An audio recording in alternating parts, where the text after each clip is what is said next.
LPGT di sini kalian mengatakan kalau LPGT itu adalah takdir. Saya mau tanya, itu takdir apa doyan?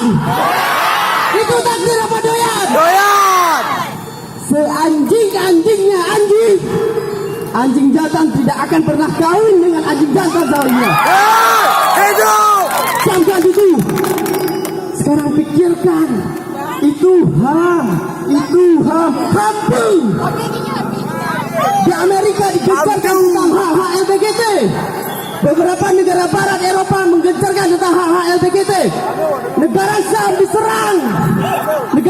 diserang sehingga suaranya tidak keluar. Yang terdengar di sana hanyalah denting peluru, hamburan granat sehingga suara-suara dari negeri Syam tidak pernah keluar.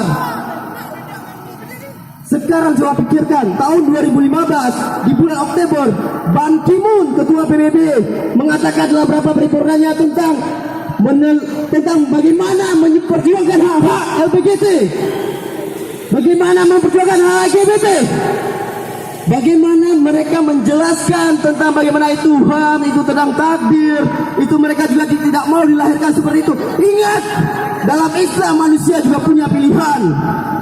Ketika kita dilahirkan lembah ke bayi, kita bisa menjadi cowok.